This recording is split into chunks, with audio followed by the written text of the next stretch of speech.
Hello and welcome to this short video on how to work with balancing your vagus nerve. And I'm going to explain a little bit more about what that is and how I learned this particular technique. But before I do, if you don't know me, my name is Lynn Del Mastro Thompson. I'm the owner of Heartfire Healing, and I specialize in helping women with chronic health symptoms have more energy so they can have peace of mind, live a more meaningful life, and be independent again. So I learned this technique through the book Accessing the Healing Power of the Vagus Nerve by Stanley Rosenberg. It's a great read if you want to dive deeper into the topic and deeper into your nervous system. But I've been using this particular technique on myself and using it with clients as well for a few weeks, and really wanted to share it as a resource to my community and to other people. There's other videos of this technique online, but I just wanted to kind of create my own for people who are familiar with me. So just a little bit about, if you don't know what the vagus nerve is, the vagus nerve is actually the longest nerve in the body, and it has the most effect in bringing us into parasympathetic, which is kind of the opposite of fight or flight. So there's a lot of information in the book about actually how we don't just have fight or flight and kind of that parasympathetic rest and digest mode, that there's actually like a third mode where we kind of go into freeze and shut down and lack social engagement. And that's part of what this technique is also designed to help do, is to create the ability to kind of come back into relating to other people, which is what happens when we're in a balanced state, right? We shut down. You may have experienced this. You shut down when you're stressed out. You can't deal with people, whether that's your loved ones or other people. You kind of go into that closed down state. So learning how to do this technique to reset your vagus nerve is really beneficial, and it's beneficial for helping your body to go into healing mode, and also, again, to have healthy connection with other human beings, which is how we're designed.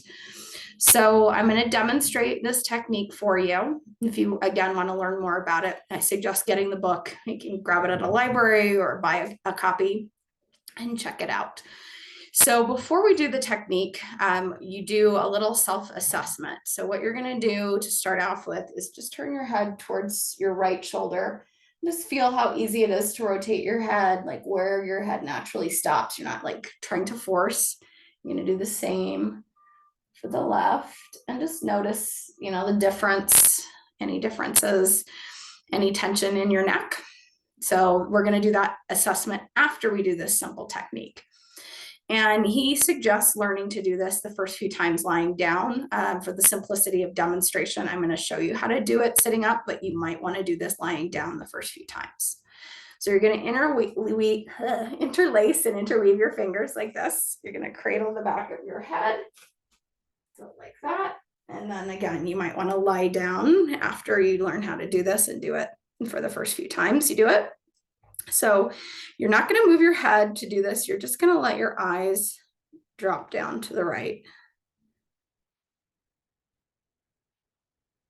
And you're just going to keep your eyes there until you yawn or you kind of have some other way that your body is shifting. So I'm just waiting.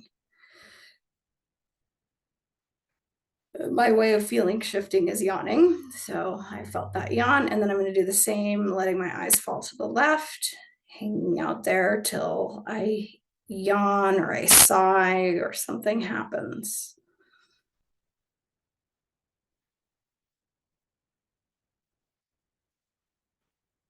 And then you just come back to center, relax your arms down. If you took a little bit longer, that's fine. I'm just going at the pace my body went at. Turn your head to the right. Notice if you go any further, if it's any easier. I felt like I rotated a little bit more. Rotated a little bit more that way, a little bit easier. So that's kind of one of the signs of the nervous system relaxing, because he talks in a lot of detail about what happens when the vagus nerve resets and how it affects certain nerves in the neck. So when we see kind of more ability, I've had a few times where I've been like really limited, and then I do the technique and my body can really shift.